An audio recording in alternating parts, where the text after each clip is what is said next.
This is my second time filming this, so hopefully it's in focus this time, because if it's not, that's gonna be really frustrating.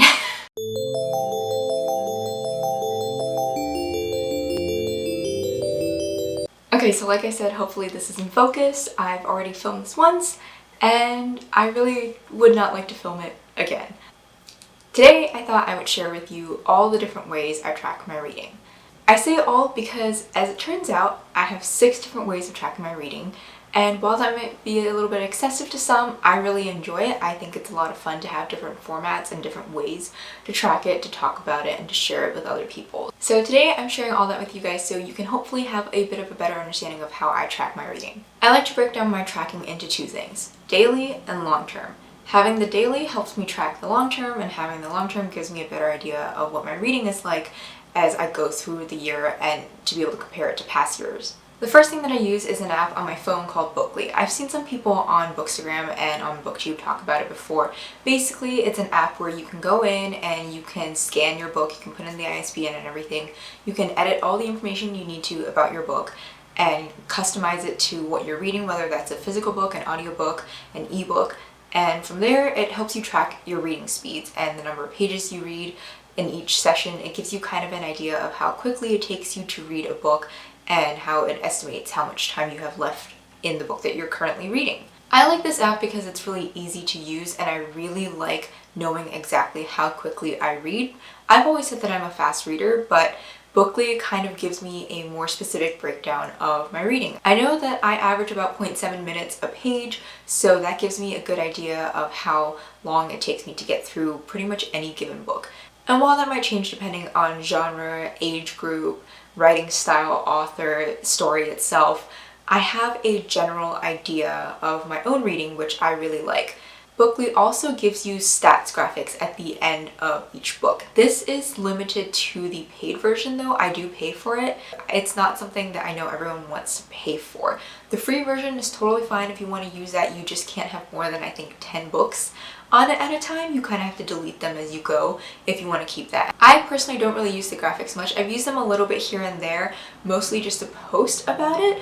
Other than that, the only thing I really keep track of with Bookly that I'm focused on is how much time I spend reading and how quickly it takes me to get through a book. Because the time I spend reading is actually something else that I track that I will talk about a little bit later. The next daily thing that I use is my reading journal. I've done a couple videos already with flip-throughs of my spreads, so I will link those in a card and in the description down below if you want to check them out and see what kind of spreads I use to track my reading with.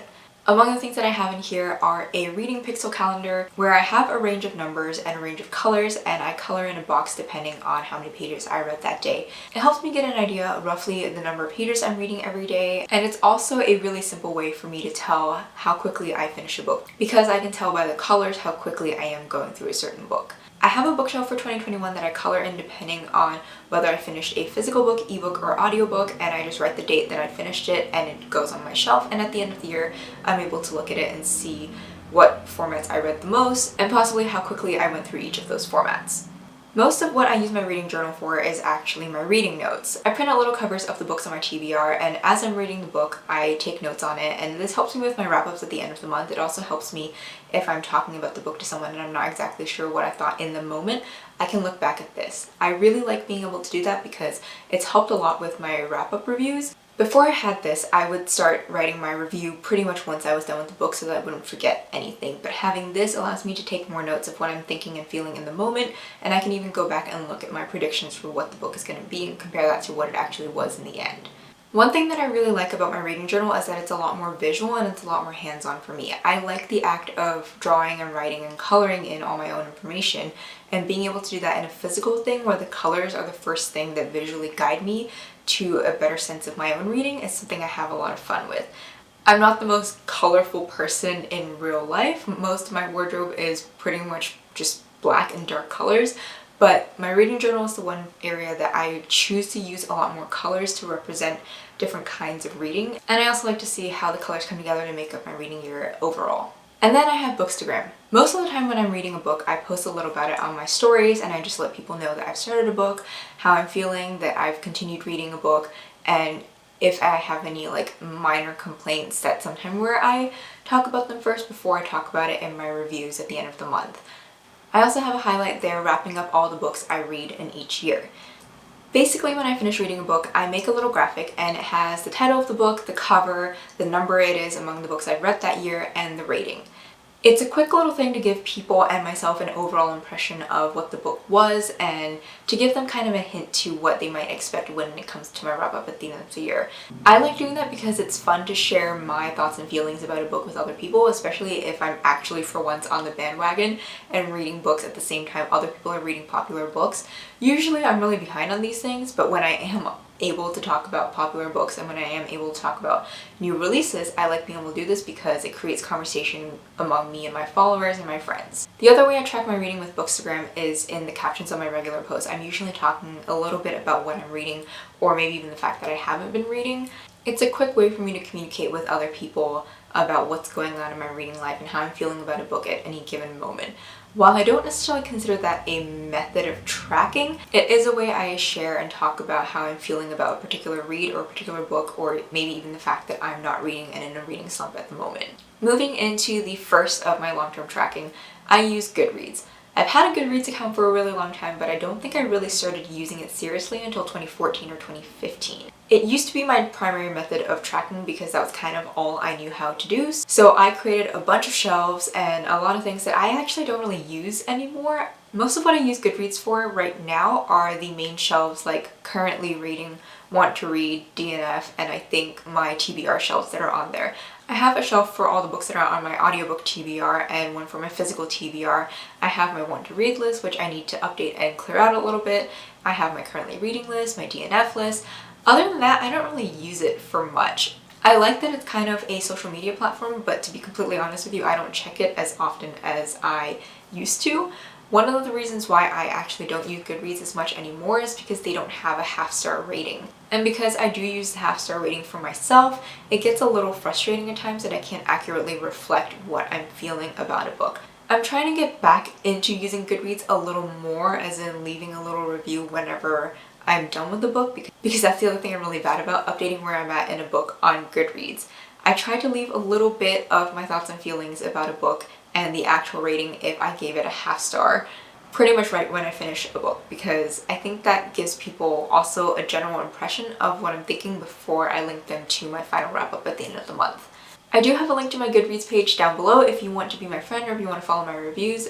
I don't necessarily accept all requests, so if you do send me one, let me know that you've come from my YouTube video, because sometimes I get weird requests and I'd rather keep those to a minimum. And now, because I've mentioned wrap-ups quite a few times, I use my blog as another way of tracking my reading. Back in the day when I started my blog, I would post a review for every single book that I read.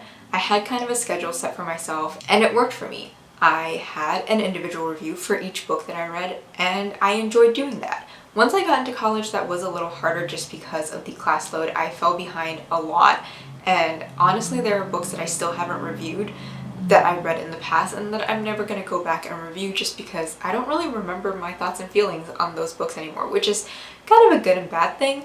But what I've switched to is doing monthly wrap-ups. I started doing this because I participated in the Asian Readathon last year and I wanted to give more of a general overview that was connected to a theme.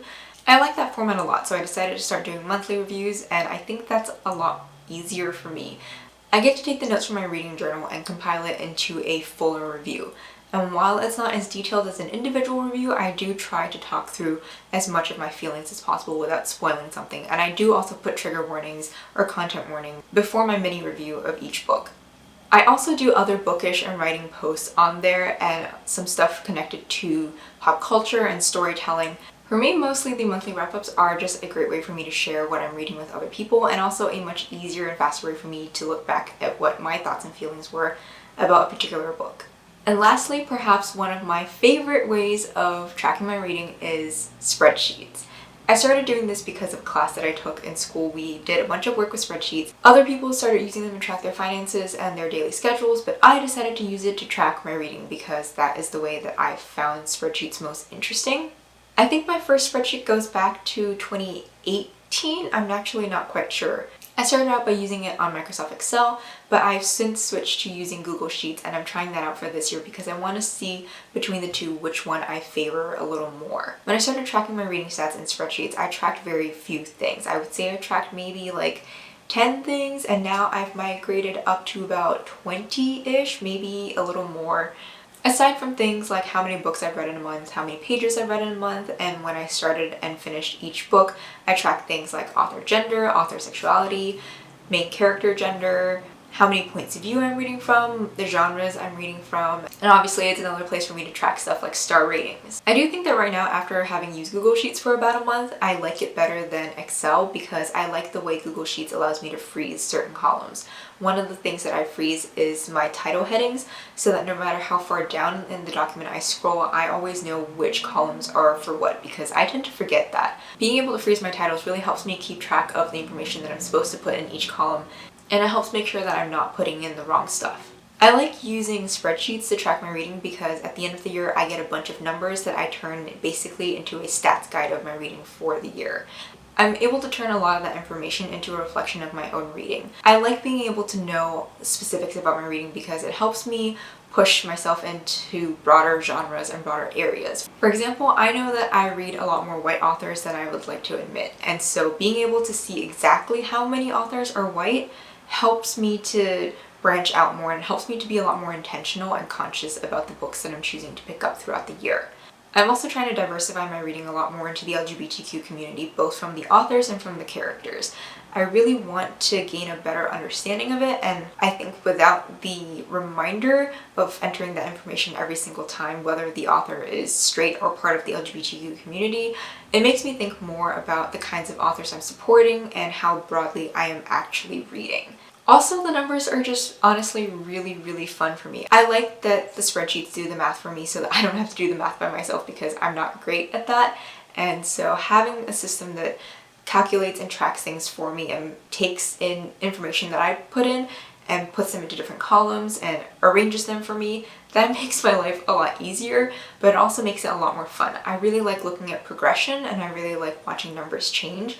So for me, being able to see this in a spreadsheet for however much or how little I'm reading is very interesting to me. And often at the end of the year, it tells me a lot more about my reading than I think there is to know, I guess.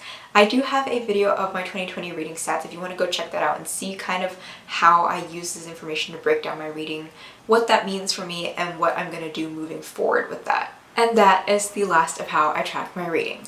Of all the 6 methods, I think the 2 that I could never give up are my reading journal and my spreadsheets. If you took those 2 away from me, I'd be really sad just because I have a lot of fun looking at the colors, the numbers, and the progression of my reading. It really helps inform me as a reader, and I think that's the best thing about having so many different ways of tracking my reading. I wouldn't be so conscious about a lot of things if it wasn't for these tracking methods, and I like that it's allowing me to reflect more on who I am as a reader and what kind of reader I want to be. I know that not everyone tracks their books this excessively. Obviously, I do it because I find it a lot of fun and because in a lot of ways it's really relaxing for me. And the kind of person I am, I just like having a lot of ways to categorize and track things in my life. Do I think I'm being kind of extra with 6 ways of tracking my reading? Yeah, but at the end of the day, it teaches me a lot about myself, who I am as a reader, and the kinds of books I'm reading, which I think is just always a good thing to know.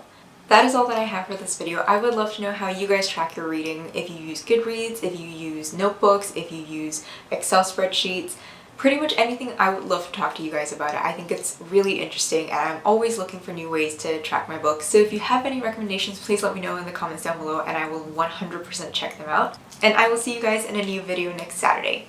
Bye!